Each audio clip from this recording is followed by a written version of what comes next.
What is going on, ladies and gentlemen? My name is BDLM, coming with my buddy J4Y, bringing you episode number 59 of our Dota On Demand podcast. What's going on, buddy? I feel like you wanted to mute the stream that you were watching there. I didn't want to Perhaps. have it open, actually, but, Well, I you thought you know, might want to watch us while we talk. It's like when you're practicing from a mirror and yeah. ready for getting ready for a big speech. That kind of thing. Well, the thing is, I have Skype on the one side where I actually see you and myself, Mm. but if I had it on both screens, that's just the narcissist dream right there. Well, actually, I was starting to think of what I was describing it as, but actually, it's more like if you actually go up and do the speech, and there's still a mirror there. So like you're watching yourself give the actual speech out. That's more of like what it would be like, and that's just straight egotistic. But I like it. I like it. I mean, yeah, what? I'm doing good. Another couple week in between, but we've got. I think it was worth the wait actually because that nice, beautiful patch came out, and we've got now plenty to discuss, and so it's really going to just work out in everyone's favor. And just speaking on that note, I can tie in the YouTube thing real quick. We got a post on our channel. I told you guys. We keep shouting you out, so it continues. It's still easy because it's one person a week, it seems. But Teen, actually, his name's kind of weird, but it looks English enough. Said just basically mentioned the part of this patch about fountain hooks getting removed, which we will get into a lot more later. And he asked maybe we should do a video about that or the whole update. You know what? Just because you requested it, Teen, we're going to do that tonight. Yeah, I'm down with that. And also, what we're gonna try and work into the shenanigans going on is a game that happened where Jay actually got his wish. We are about 2% sure that Puppy watches the show once, but Navi versus Alliance, a game from Starladder 7, which I will totally again endorse that ticket because it's amazing and there have been some great games from it. Navi and Alliance go head to head, and Puppy decides to throw Jay's draft together from a couple weeks ago, I believe. He threw it out there. So I think actually we're gonna go ahead and talk about that. I mean, do you wanna talk about your dream team? I absolutely would love to. This is, like you said, a dream come true for me, and he must be tuning in. Or, at Yes, least someone on that team has probably. to be, because I mean, it's literally basically exactly what I asked for, more or less. There was maybe some tweaks here and there, but that's okay. So Navi decides to go these beautiful picks of Batrider, Abaddon, Enchantress, Outworld Devourer, and Troll Warlord. So obviously the key three are the last three there with that Wombo combo. When I say Wombo combo, I actually mean not at all. It's just tons of auto attacks with Troll ult. And then the Batrider Abaddon is the beautiful way to mesh it together with the team fight capabilities. And Alliance decided to draft the IO, the Lone Druid, the Codal, the Alchemist, and the Magnus. Bans also, by the way, I felt were kind of cool in a sense. That Navi banned out. Well, I mean, the first two were normal. It was like Naga, Nature's Prophet. Okay, we're playing against Alliance. Yeah, sure, let's get rid of those heroes. And then Chen, of course, Aki. And then Juggernaut Kunkka were their last two bans, which I'm like, that's cool. Because, you don't normally expect that, but it definitely made sense. And then Alliance is boring with their bans. Like, Nyx, Darkseer, Bounty Hunter, Bait, and Gyro. Let's just keep to the meta. Oh, whatever. But I have to say this is I think another just to sort of tie in with what we were talking about last week and just like how you watch games and stuff. I watched this one a couple times, sort of like as I actually ascribed last week. I watched it once for just the let's watch a game of Dota, and then I watched it again because I'm like, oh man, this draft is like what Jay was talking about, and it was a really like heavily one-sided game. And I think like those games, it's always nice to watch like the back and forth slugfest, but you figure when there's a game that's so one-sided, it's because somebody did something really right or somebody did something really wrong, and you can try and at least take that out of the game. And I gotta say the other thing that I really liked about this game in particular was just that Alliance really sort of does a really Alliance draft. I mean, they didn't have Loda playing for them; they actually had Black sitting in on the Alchemist, but I mean, really, this all felt pretty good for Alliance as far as the draft goes. They got Lone Druid, so okay. They got an Alchemist for Black, who is just a fantastic sit and farm player. He's just able to really get every single piece of gold out of those creeps, and a 4-minute Midas will attest to that in this game. But I went through this draft and like looked at what they were doing, and I think there were like a couple things I thought were really interesting, at least as far as the Navi side goes. You get Batrider, Abaddon, first two, and then you also have the bands of the Naga, the Chen, and the Nature's Prophets specifically that I thought were really interesting, just as far as how their lineup wound up working throughout the game, and then as far as just the Abaddon and the Batrider, and just trying to, we're going to pick Batrider, and then we're going to pick probably who is like the hardest counter to Batrider right now in the Abaddon. Yeah, and I'm never gonna get over the fact that people are pronouncing it Abaddon. I'm so used to calling it Abaddon that I'm gonna keep doing that, and I feel like it's like tomato, whatever suits you the best. Well, you saw that last sentence. I tried to fix it. So I'm probably going to flip-flop back and forth forever. And I actually never heard it called Abaddon until I heard Cinderin. And that's where... Right, in this game. I'm pretty sure the hero says it too. He's like, Abaddon. Does he? It's Oh, like, well.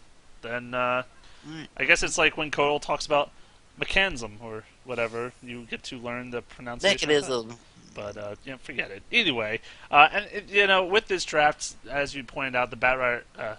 Abaddon, whatever, I'm going to call it what I want. Abaddon getting picked up early. It makes me almost wonder if, I'm sure Puppy had this kind of draft in his mind, but I wonder if they just valued those two heroes. Like, obviously, picking up the Batrider for their off lane, they'd love to do that either way. And then Abaddon, just such a strong support in general, it almost made me think, like, well, maybe they just wanted those heroes no matter what the game outcome would be. And then they're like, you know what? Now we have room to try out this strategy. And also seeing how they're starting. They're like, okay, let's look at Alliance Draft. They're really heavily investing in late game. They're pretty much saying, we want to take this to 40 minutes with Lone Druid and Alchemist and with Wisp. And essentially, and Magnus, obviously, with the Empower and the RP. So they're like, you know what? We have great control, and we can draft these heroes that are going to make this early game such a challenge for them. And then, obviously, snowballing into the mid-game is exactly what's their plan, and they execute it just amazingly. To start off, just discussion, the OD versus Magnus mid. I posed the question to you a million times. How do you counter OD? You blah, blah, blah, blah. Hate him middle. Everyone hates him middle. He's such a jerk.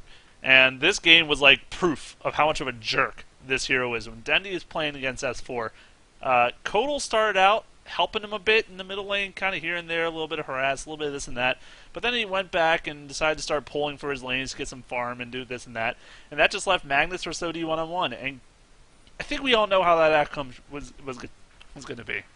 Yeah, I didn't mind it so much if you're not going to, like, pick someone... Like, the Kunkka was banned, which I think is a great way to try and go about ensuring that your OD does well, because... he has the Tidebringer to help him last it, to help him deny.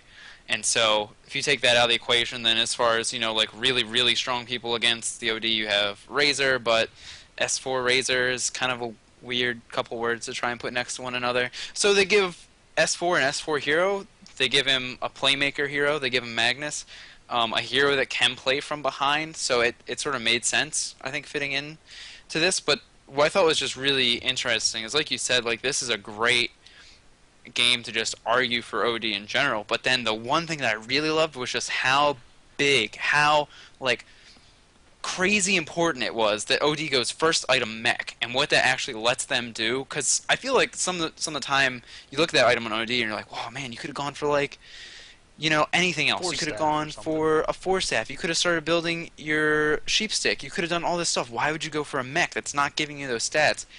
And I think this is just a great poster child for why mech on a mid hero specifically is like such a great investment. Like, as soon as they got it, they just went around as a group of 4 and just made stuff happen. Had all the outer towers down by 15 minutes.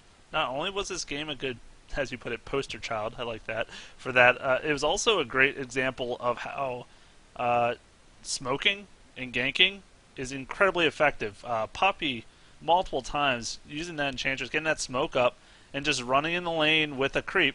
And Magnus, when he has no mana, can't get out of there, and gets blocked up, OD hitting like a truck, and got multiple kills with smoke ganks. It happened 2 or 3 times middle, and he was already in a bad spot. That just put him in that much worse of a spot, giving OD just this huge advantage. So another great example of when to use these. Actually, things we were pretty much discussing last time we were on doing an episode. So it really was nice to see that. Yeah. The other thing I thought was really neat too, again, and just tying back into last week, and just having given this game a couple watch throughs is, Enchantress is a hero that I like, and I like her play style, I like what she can do, but I'm like, I'm really just gonna pay a lot of attention to Puppy because I know he did have some really great, like, oh my gosh, like not highlighted enough plays with the Enchantress. One thing in particular that I sort of caught my eye was where he smokes up and then stands right in the middle lane on top of like the Radiant steps, like going into the river, and just standing there with all of his creeps smoked, just chilling, and then eventually they finally get the banish out, and then he just sort of charges up and lays on the pane with the clap or the stomp. It's able to get them first. I'm like, wow, that's really weird that you're gonna smoke up and then you're just gonna sit mid, like up on your side.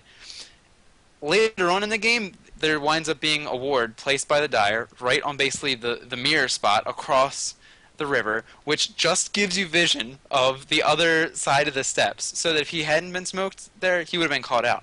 And there's another thing too, for me, just I always think of like if you're Radiant and you're trying to gank middle lane, like you have to go, from the bottom and try and sneak back behind those trees and then maybe get in behind the tower, or you have to come down from top and go up that ramp. He literally just goes right up the middle, and some coordination with Dendi is what helps them get that early kill. Yeah, in fact, they actually, and Syndrome was so sad about it, they missed an earlier first blood opportunity when he decided to back out when the creep was tanking, and he could have maybe gotten the kill with the last hit. But, I mean, it obviously proved to not be such a significant deal in the long run of things. But yeah, I mean, the aggression Dendi likes to play with any mid hero, especially with such an easy advantage with that matchup. I mean, they knew they were going to win the middle. And as far as the early lanes were concerned, Troll had free farm with the pulling coming from their support Abaddon. Of course, he was never going to die down there. And then Batrider, I mean, he played that brilliantly in the fact that he just went to the jungle and, shared it with Enchantress more or less. Eventually, he would go back up and get some farm, but he was too weak starting out, so he just decided to split the farm with Enchantress because she was roaming around doing whatever she wanted anyways. And ended up getting actually a ton of farm, was keeping up in CS and net worth with a lot of other heroes as well. And so they were just all around the map gaining advantages, except for experience, I guess was the only department in the beginning they were lacking in, since the other team was pulling and doing what they were. But like you said, as soon as they got some of these key items, using their early game lineup and aggression, getting that troll ulti with Enchantress and whatnot, really pushing towers quick and just getting the game out of control from there. Yeah, I mean, the thing that I really liked about the Na'Vi lineup was just how Enchantress, Abaddon, and then the mech on OD really just sort of was just this engine to keep Na'Vi going. I mean, just the number of shields that were coming out and the heals to keep people alive, the mechs being popped to keep people alive. There was the one RP that was actually like, oh crap, is this like where Alliance turn it around? But there was just between all this crowd control they had, being able to pick up Io and just drag him out, blow him up ahead of time, and then just to sustain internally to have the earn up on the Abaddon as well, just keep everybody healed up. They were just able to run around as 4-5 and take the game. And Funnick is just an amazing Batrider player. The plays he made. I mean, sure, he had a great start. He got that blink and force staff within like 17 minutes or something absurd. So he was really ready to go, but he just caught a support or someone every single time. Alchemist didn't matter. Get them, pull him. Is already a 45 with having these advantages on top of that. Just made the fights that much easier for them. Io, and actually, Cinder brought up a good point. He's like, this is one of the first games in a long, long time he can remember that he hadn't seen Relocate casted once the whole game, and it made perfect sense. They were getting pushed the whole game. There was no great spot for them to really use his ultimate. And I mean, we've talked before about how Io doesn't necessarily need to use that to make him an effective hero, because obviously Overpower and Tether are all great abilities, but still, it's a significant part of the kit that is just had no place in that game, and it did just show how ineffective he was. Yeah, I mean, Io, it doesn't even get overcharged when up until the Right. point that Navi's in base. He still doesn't have a point in overcharge. Um, but yeah, I mean, I think that's just another thing about how well the game was played by Navi. And I don't mean to just like be the super Navi fanboy, but just to look at everything they did right that game was we're against IO. Okay, we're just gonna pick a team that groups up and runs around. And when Havos wasn't with them in the game, he was off in the jungle. He was off killing Roshan by himself with the Alpha Wolf that he took with the Helm of the Dominator. He wasn't putting himself in a position where it was going to be easy for them to catch him out. And if you don't have the opportunities to go out and pick somebody off the IO, then you kind of have to sit defensive and hope that you can get it done without relocate. Which the troll, he went Manta style as his first big item, which was once again, we talk about item twist all the time, but just made perfect sense because they were going heavy push, and that's a great item on that hero for heavy push. So I mean, it just all around came together for them. The OD aura plus Abaddon is stupid, and is definitely it was. I almost want to take credit for it in a sense when Oh, I was okay. talking about my Undying OD lane way back when, if you remember, when I had that thought.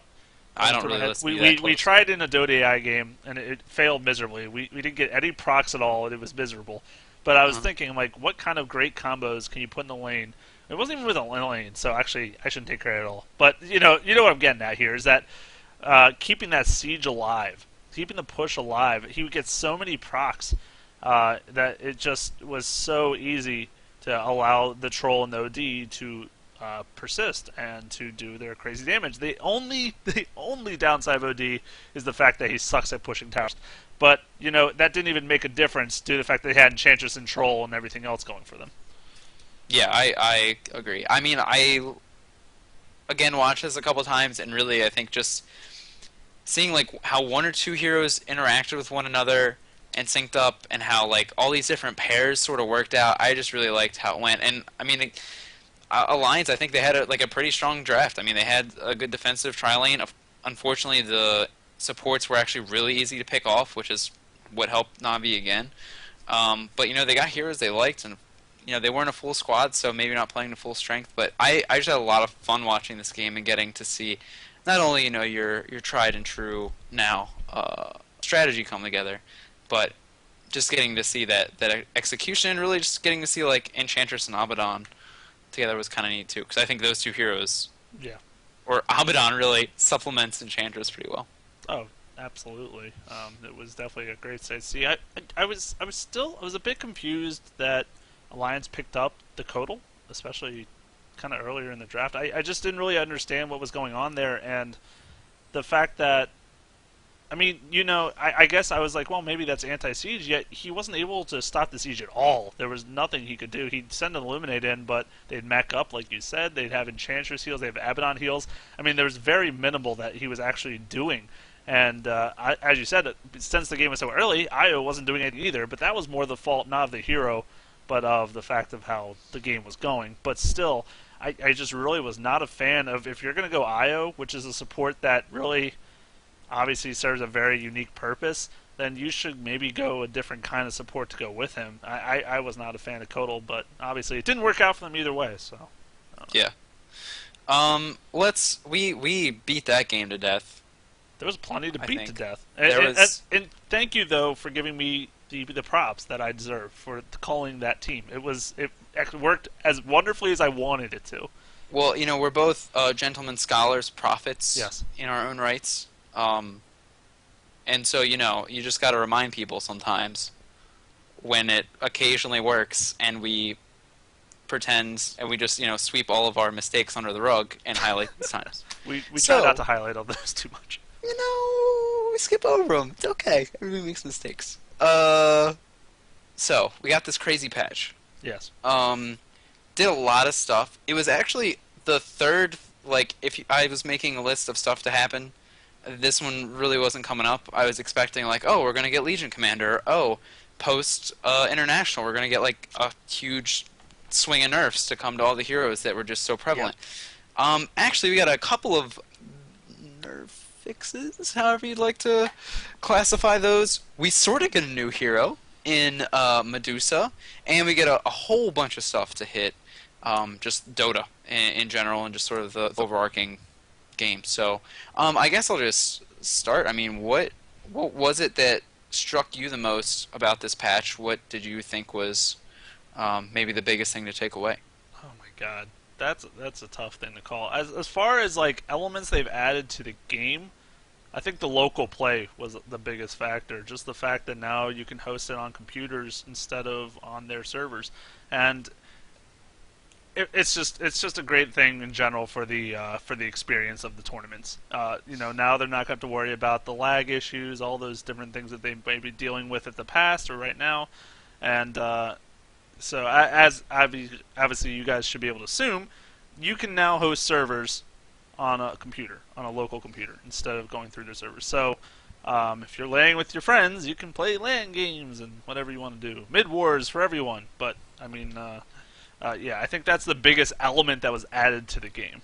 Yeah, it's sort of weird because I think the way it worked before was for like the international, and then I don't remember which one it was. I think there was one other tournament where they actually used the box of like the server that they Yeah, hooked everybody into to try and make it work. So it was kind of weird. It was almost like we don't want LAN mode, but you know what? We're gonna go ahead and make a LAN box just in case, for the big stuff.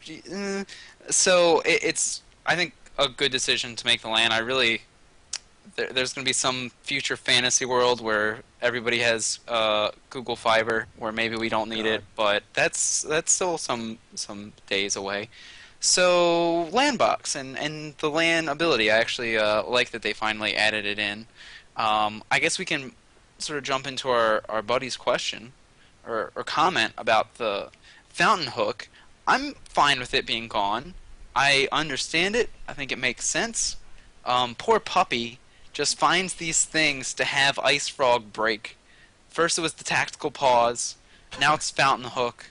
I mean, the poor guy. He doesn't have much left, does he? No, he's kind of exhausting. Well, but he's such an innovative guy that I'm sure there'll be another broken thing along the way that he'll stumble upon and take advantage of for a match here and there. But I agree with you. I'm a little sad to see it go, but at the same time, I mean, obviously it doesn't seem like something they want to be in the game, especially at a competitive level, because it does kind of throw this whole other element in the game that can essentially, like as we witnessed in the one of the high stake games in the international, that it really made such a huge difference that that option was available to let them come back and win that game.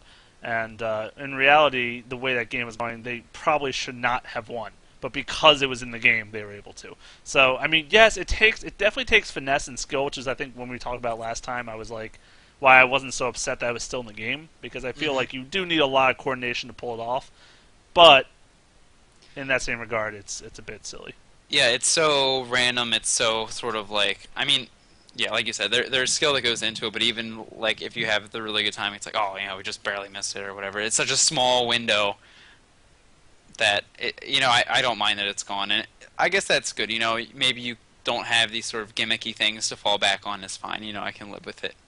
Um, what else do you have? What else did you find particularly crazy? Oh, and so just to get Oh, very detailed on that, oh, the please, way they please. word it is now initial hook position regardless of where Pudge is. So that's the technical mumbo jumbo.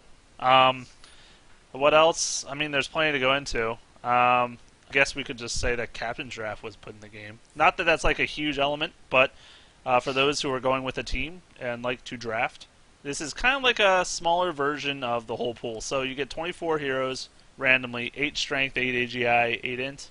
Each team has 2 bands, and then it goes snake draft. And it's probably fun. Probably. I don't know. I haven't done it yet. But I mean, if you don't want to have to deal with like the normal meta and the normal this and that, you can kind of get a little more random element, maybe have a little more fun with your team. So, well, you have that option. Yeah, I mean, I kind of like it. I think it's neat. Just because there are plenty of heroes in the game that you just sort of take 110 for or granted. so. Yeah, yeah. Well, no, I mean they're like the handful of heroes that are just great and you just never see them, Yeah. or that they serve that really specific purpose and maybe you just don't feel like using it. So it's kind of nice that you sort of give people this like situation. You're like, okay, fix it, like figure out what to do. You can't just default to Nyx and the alchemist and just fall back on that. You sort of have to innovate and come up with drafts on the fly. And I think it's really a healthy kind of thing to put yourself through so that you don't get locked into that sort of mindset of, well, it doesn't get picked professionally, so it sucks.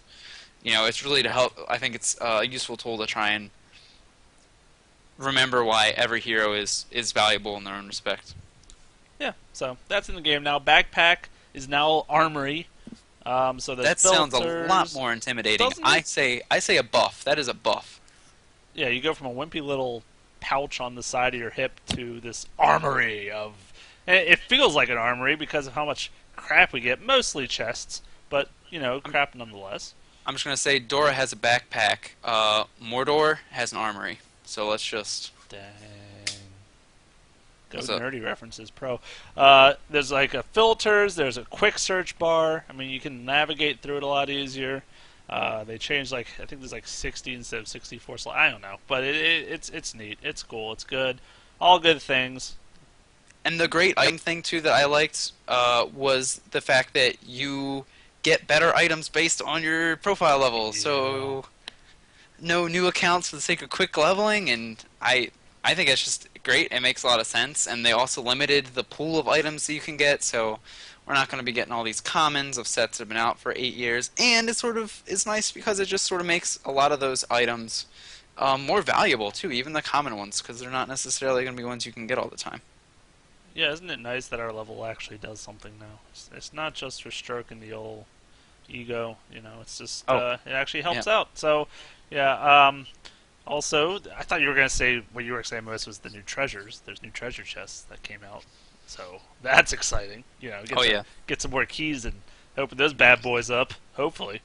Which I also thought interesting. I don't know, it was random, but I was like reading these like guys complaining about the tournament, and apparently to enter the tournament, these people had to give them the administrator 2 keys to enter the tournament. Yeah, I thought that was a bit strange. I'm like, that's your entrance fee is keys? Like, why do you want keys? I don't know.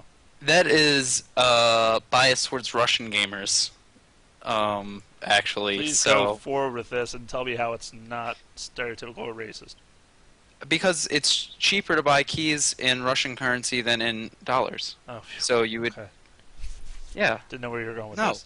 Oh, you're going from No, that no, no. the prize pool money thing way back when. Okay. I'm just going by the brutal numbers, the number game, Jay, on paper. Damn. Not BLM doesn't see color. BLM is man of the I don't world. think Russia has a color. Pale. It used to be red. No longer.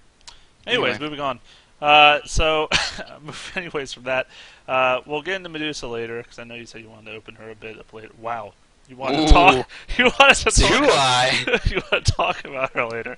But for now, some basic changes all around here.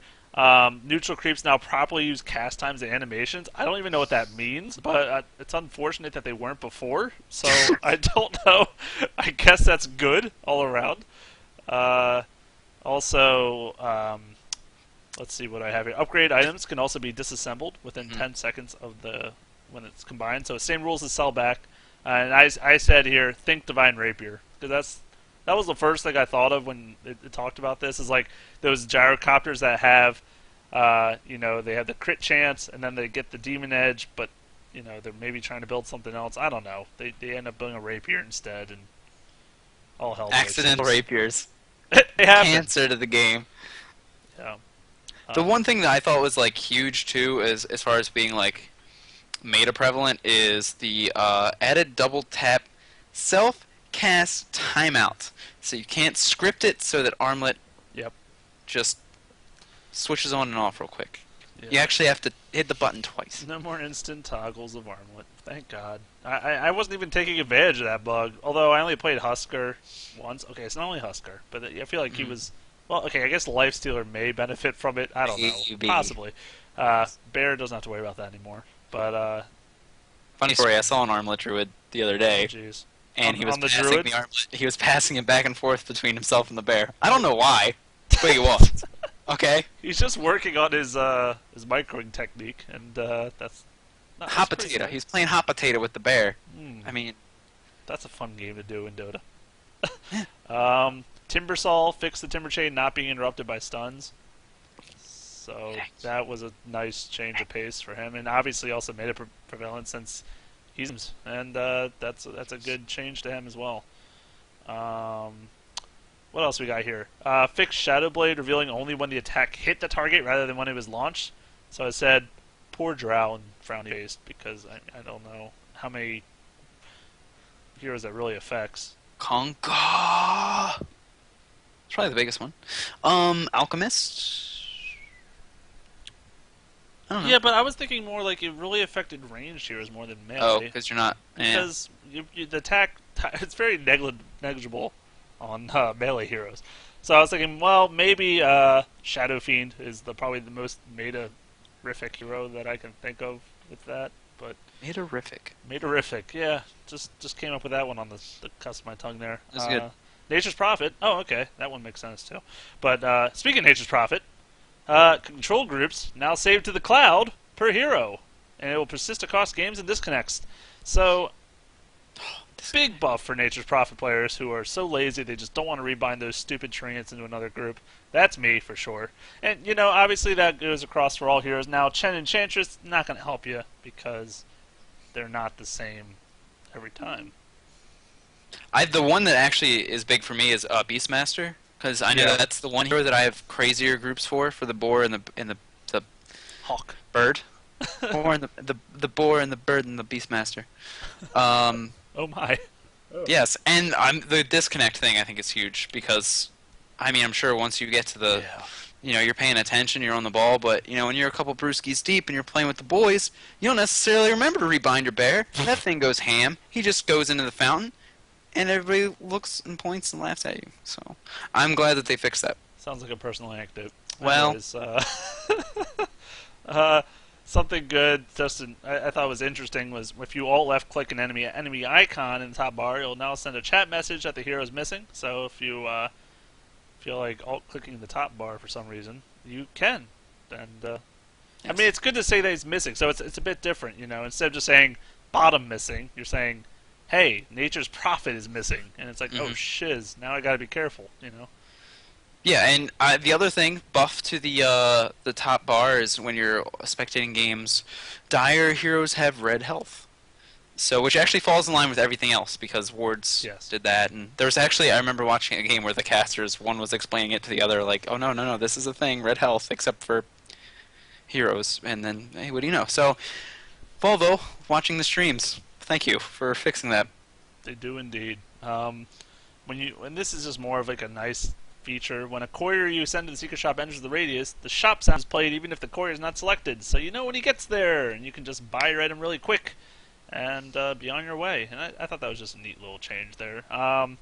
They increased the length of forgiveness threshold to reset the severity of communication bans to 3 weeks. So get wrecked, communication people. That's right. You better be nicer to me, because that was really sad. And the anti-cheat thing. Oh yeah, I read that. I didn't write a note about it, but I didn't know how often that happened. How bad do people need to win Dota games? Well, now you know. Now you need the levels to get your items. And the biggest buff in the whole patch, GLaDOS announcer, is awfully mean when you lose, and is still awfully mean when you win. So you might have to keep the self-esteem intact. You have to win, so that you at least get the well, you did okay from GLaDOS. Yeah, definitely one of the biggest elements there, getting that pack in. I mean, we talked about it at the TI3 episode about how it was on its way, and now that's here. And by the way, it's on sale right now. So if you're listening to this on 9/24/2013, it is on sale, and I can't promise for any other dates that it will be. But it's I think it's about $14 or $15 right now, so not bad. Now, I was talking with BDM before the episode, and about how it'd be cool to buy it because it's an awesome pack, really a lot of great work put into it. But then we were like, this is gonna be like the Bastion thing all over again, where everyone's gonna buy it, and then you can share it. So really, I mean, it's a gamble. You might not have it every game, but you're probably gonna have it at least half the games. So I think this is another great opportunity to throw the community or sway the mind of Valve and sort of be like, hey, even though you could probably just get it off some other people, just support the pack because obviously it's really cool and neither they're supporting in other. I guess they already did with the Bastion, but bringing in other really memorable game announcers into Dota. And of course, I'm sure the voice actor probably gets something for all their fantastic work. So it's great to just be able to They get support them in paid. doing that. I honestly thought that it was just like something out where they're just talking out on the street because I'm sure that's how the voice actor that does GLaDOS talks normally, and then they just follow them around with a voice recorder Pretty until they close. say something about towers. What you're saying? No, Glass exists. It's a robot. True. Um, yeah. So, anyways, everyone should go and buy that. Especially buy it and play with me, so I can just steal it. That works for me too. However you guys want to do it. But you should get that pack. Some visual improvements. Well, they call them improvements. There's been debates about that. But the Fam Assassin head has been reworked. Satyr Blast, the spell, has been explosionized. And Centaur Stomp's ability is, well, Looks. it He's looks... tap dancing. Well, I don't know that it's a tap dance, but he wouldn't be very graceful at that, actually. Mhm. I don't think that would work very well for him. But yeah, I think that's the main changes all around. So Yeah. no new heroes except for, well, Medusa's not a new hero, but obviously we might get to see some usage. But yeah, no Legion Commander, no other heroes, but that's okay because there's a lot of other things, and not actually a lot of not a lot of balance changes, which I was pretty shocked about myself. Yeah, I'm okay with it though. I think a lot of there are still I feel like a lot of heroes that come in and come out. Of course, they're always going to be staple heroes, but hey, man, like you're saying earlier, the IO who is sort of most feared and revered for the longest time, you know, drops the game, doesn't relocate. Sad Damn, days one for game the IO. down. Now she's not good anymore. No, I don't know about nerfs. she. I mean, need to buff it now because Well, we already discussed how to buff it. You give him more attack damage, nerf I his think it's other abilities. I think it's pronounced buffet, Jay. So buff it. Anyway, Uh huh. anyway, let's talk about Medusa because I've psyched myself up Oh jeez. for the Medusa. We This is sort of hard I think to do. By the way. well you and me have sort of off camera I've mentioned a couple times I really want to see what happens when you take Medusa and you're able to sort of just build her on smaller items because when we talked about ZSMJ Medusa, it's the butterfly, the Lincoln Sphere, the Manta style, like super crazy expensive items. And in a realistic game, you're probably not going to get that, right? I mean, especially now that I think teams really don't allow other teams to sit back and farm to the amount that she would have to sort of be able to just go crazy and cleave down the entire enemy team. But now she has this new improved ultimate, and I'm sort of wondering how that sort of can interact with sort of making the cheaper, the smaller purchases, which are I'm sure I've pitched before when we talked about it originally, the drums, the Ring of Aquila, that sort of thing. I mean, what do you think about her now re-entering Captain's Mode and particularly the new ult? Well, the new alt's a whole different animal now. It's really interesting, and it's interesting for me because of how now you can maybe synergize her with a certain lineup. And the reason I say that, giving that bonus physical damage that your team can do to these people if they get stunned out or petrified, I guess I should say. Now those multiple physical carry teams with her on it are really going to look sharp. Hell, I'm thinking Medusa Drow. Just saying, next meta. J4Y called it, so if it happens, remember who said it first. But You can have it now, puppy. The scraps of there our it table. is. See, So- we had to give him something because he's looking, he's hunting. but I really like what they did with it. I mean, it's just unique now. It really feels very interesting, and it's also I actually like how it also gives the 100% magic resist when it happens because it really makes it this shift in the way the team fight is. It's now we're not going to be able to just stun them and then burst them. It's not like an RP into blow everything up. It's more like okay, they're going for our team. Let's pop this Stone Gaze, catch a couple people stunned out, and just physically blow them up. And I think she's going to fit well, assuming, like you said, she builds her items a different way than in days of the past. It's got to be a lot more, in my opinion, physical damage up front. You're going to need maybe the phase boost. You're going to need the drums. Wouldn't be a bad idea. Maybe even get instead of like a Lincoln's or Manta, maybe even more hard of a DPS. I'm not sure the way they're going to want to build it, but I feel like it's going to be a lot more auto attack oriented. I think the thing that I like the most about the ult is that now, like you were saying, because of like the way that it increases magic resistance and then makes you take additional physical damage. It's this thing that now synergizes with other heroes. It's this thing that, because it's on a static 90-second cooldown, it's like before it scaled down as you leveled it up. And so it's like, well, okay, I really want the levels so that I have my ultimate more. And I think it almost made her want to stay away, made her want to farm more than she already did. Now you have this 90 seconds, pretty short cooldown ultimate. Just Gives read you the whole statistics because maybe people aren't familiar with it. You're making a lot of assumptions that I can read, but I'll do my best. Uh, 1,000 radius, 6-second duration.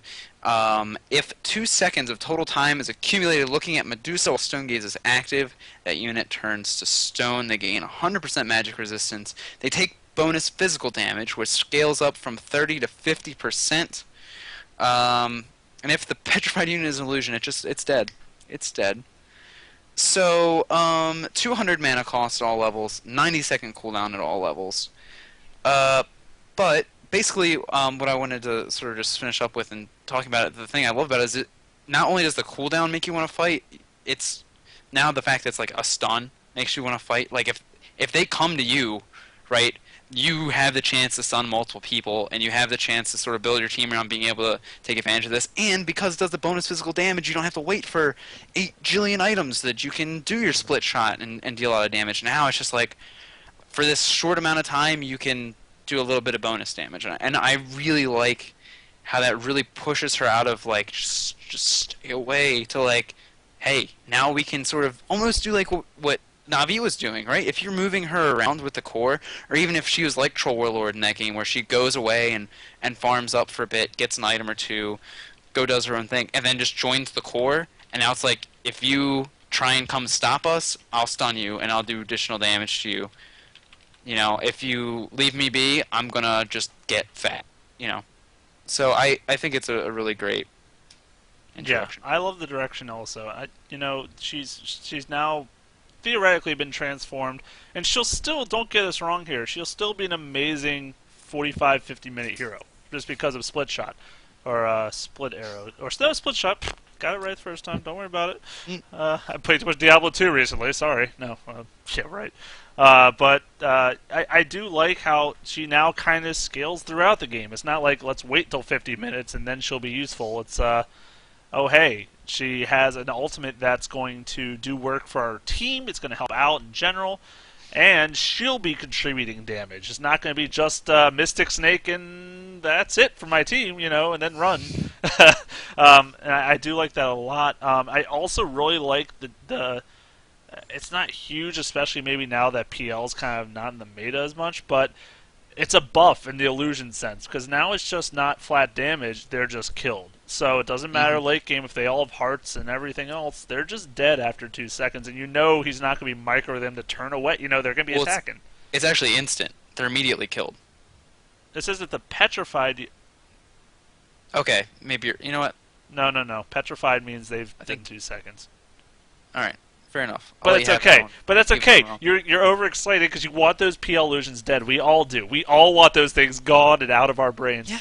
And and it's also an interesting way they did it with the fact that now it used to have no mana cost at rank 3. Now it's still 200 at the last rank. And you know what? That's fair. At late game, your mana shouldn't be as much of an issue. It depends, yes, on the item build, because maybe now they're not going to have as many statsy items, maybe more damagey items. So it's going to be interesting also to see the item builds. I can't wait to see some carries really throw some builds at us. But either way, 200 late game, I think you can afford that Mystic Snake will be sometimes even giving you mana more than you spent, but if anything, you get a refund. And Mana Shield, not that bad. Here's the other thing too that I think is huge. And just looking at the ability is you have an AOE potentially 90-second cooldown ultimate that goes through BKB. Oh yeah. Whoops. Whoops. Not blocked by magic immunity. They pop B, you run in their face and then laugh as they then take additional damage from your physical DPS dealers, you plus whomever. And that's hilarious. So I think that's another great sort of way to indirectly help deal with Naix. Not that we're going to see Medusa's like the counter to Lifestealer all of a sudden, but it's just another sort of, I think, buff to that ability, and really nice that she now has something that, again, just gives her a little bit more tankiness that isn't based off of items. It's based off of her just innate ability. Now, question here.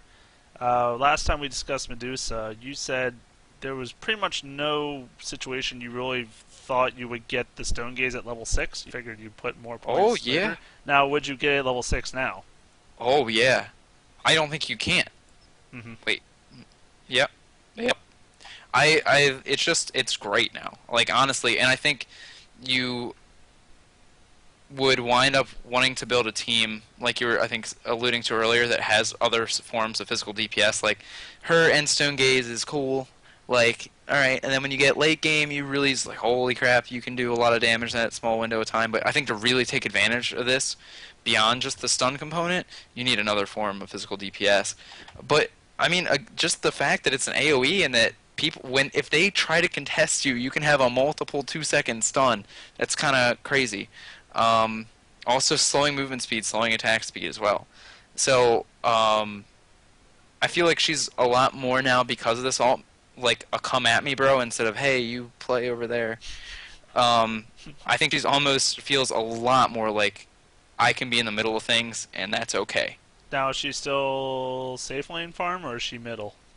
Nope. I don't think I think this is still, because obviously we're speaking to all of her pros. She still has the lowest health pool in the game, unless I'm mistaken. She's still crazy flimsy early. Mm-hmm. She still needs, I think, a number of items. She can't be behind and then really expect to do a ton unless you really are able to ramp somebody else's damage up significantly. If you had like a mid TA or an offlane Weaver who just gets stupid farmed, and then adding on that 30, 40, 50% just lets him clear out the whole enemy team. I mean, I think you still need to have a decent time in the lane, and I think it's probably pretty easy for teams playing against it to pick up supports that are going to make her life really rough. And especially, just again, going back to the game we talked about earlier, going in that middle lane is potentially dangerous. If you can cycle the supports in to put on some pressure, I don't think you can stand to lose her too many times in the early game and then expect to really carry it through to the end. You know what I'm kind of liking right now? What are you kind of liking right now? Her in that safe lane and getting the Troll Warlord in the mid. Getting that ultimate late game with her, that split shot's going to be devastating, and that could do a lot of work. And Yeah. they both do physical damage, so that Stone Gaze buff's going to be helping both of them out. It's not bad. And then you're also adding the mischance in of the whirling axes. I mean, I think there's a lot of stuff there. The other thing, too, that I really like is Templar Assassin. You have that the 2 seconds, that small window. You just land a meld strike into somebody from that. Like, holy crap, that's a lot of damage. You want to go for the heroes that are totally 100%. Centaur? Double Edge? How about, Dazzle? Great Dazzle combo. Oh, there we go. Support Sven. Let's Oh, talk God. about Let's these. not bring that back. I don't need that. I think that would be magical. I'm standing by that one. That would be sick. Speaking nasty. of really stupid ideas, so in one of the I just have to mention it because it was so ridiculously fun and awesome. Played Spectre mid and just had a ball, and I have to say it's not something you would initially think of, but when he hits 6, and you go bottle, by the way, when you play Spectre mid, you get that mana back to throw your daggers out.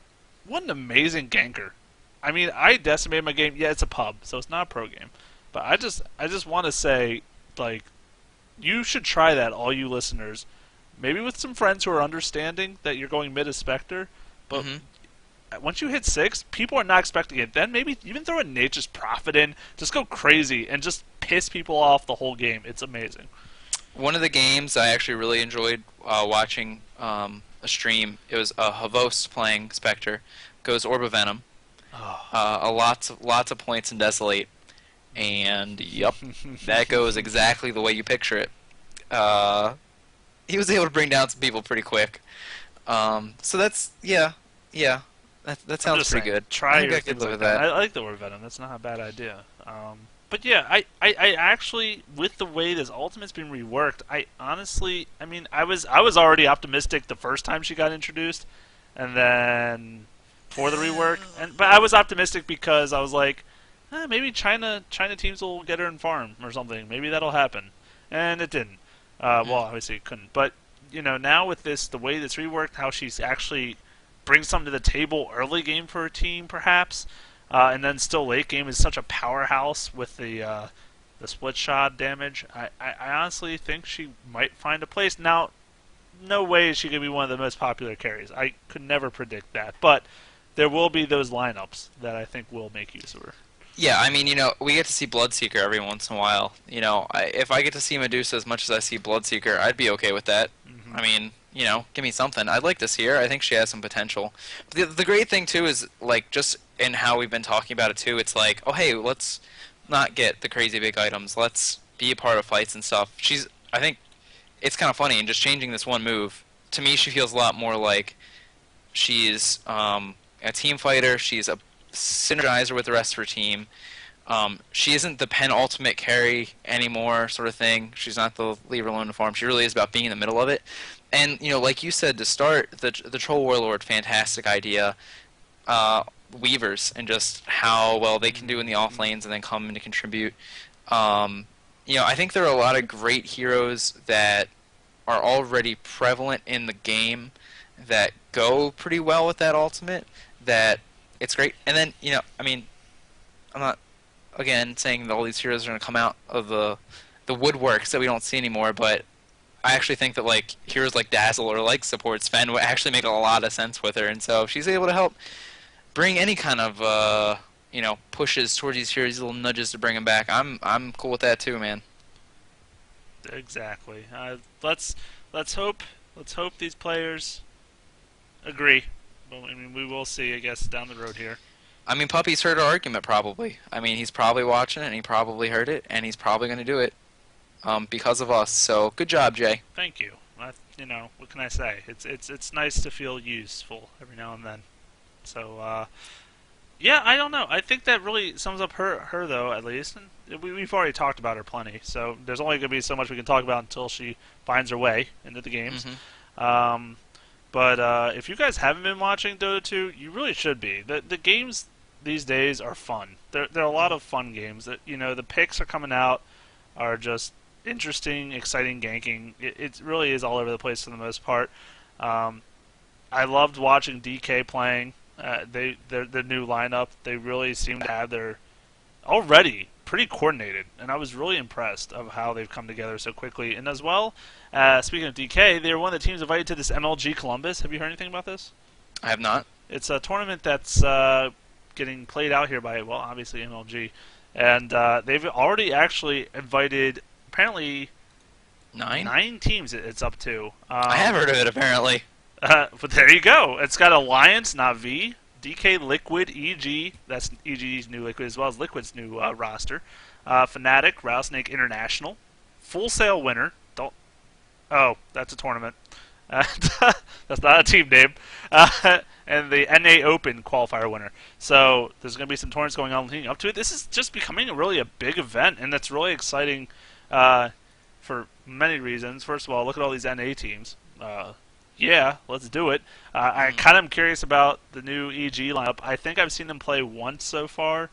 I wasn't thoroughly impressed, but there wasn't as many demon throws, obviously, because he's not on the roster anymore. So maybe it's. I love Demon, but let's face it, there were demon throws in past games. But Liquid without Hike's Mike, I don't know how I feel about that. The stash is gone forever. Well, maybe not forever, but at least it is for now, and that's a sad thing in the world. But we have to cope. That's what we have to do.